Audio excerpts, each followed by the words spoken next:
I'm going to show you some example questions from the ISEB pre-test, starting with English and the comprehension section. Here we have a text about the Great British Weather Obsession, which we would have read through carefully before looking at question 1. Look at paragraph 1. How long does the average British person spend checking the weather forecast? Have a quick look at our 5 options. Let's go to paragraph 1. And this is a simple retrieval question. It says here that the average adult will spend 11 minutes a week checking the weather forecast. 11 minutes. Now let's look at a grammar question. Choose the best words to complete the sentence below. The head teacher disliked all the what looking scruffy. We've got students or student there. Well, this is just about having more than one student, so we need to find the word that is plural for student, and it is students. We don't need any apostrophes because we're not looking at anything to do with possession.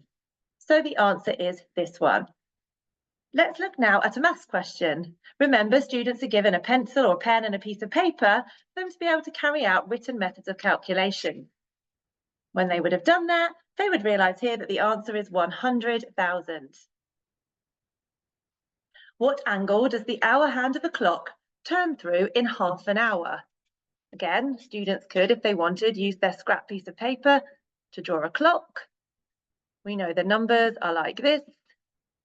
And a clock hand would move this distance in half an hour, the hour hand would. So what degrees is that? Well, we know this is 90 degrees. We know each of these 3 sections must be 90 divided by 3, which is 30 degrees. And we need to divide that by 2 again to get the value of this degree here, which of course is 15 degrees. Let's have a look now at some non-verbal reasoning questions.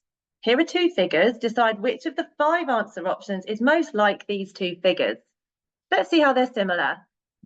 Both figure 1 and figure 2 are drawn initially with a dashed outline, and then within that dashed outline is the same shape drawn with a solid outline. Which of those figures below follows that rule? It is, of course, this one. The dashed larger hexagon with a smaller solid line hexagon inside it. Below are 4 figures with their letter codes. Decide how the letter codes go with the figures. Choose the correct code for the figure on the right. Okay, let's look at this one then. So let's look at the codes along the top. We've got a letter G here and G here. What's similar about this tile and that tile? It's the shape of the line inside it. So G must be coding for the shape of the line inside. Let's look at the one that we're trying to identify the code for. It's this shape here. Which of the tiles has the same? Over here, so the top code must be F because that's coding for the line. Let's look now at the bottom codes. Which ones can you see are the same? Well, L and L. What's the same about the tiles with the bottom code of L? It's the number of lines inside it. There are 3 and there are 3. So the letter at the bottom codes for how many lines are in the tile. In our one at the end, there's 1. There's also 1 here, so the bottom letter code must be N. There's our code, F at the top and N at the bottom. Let's look now at some verbal reasoning. One letter will complete the word in front of the brackets and begin the word after the brackets. Choose the correct letter from the choices below.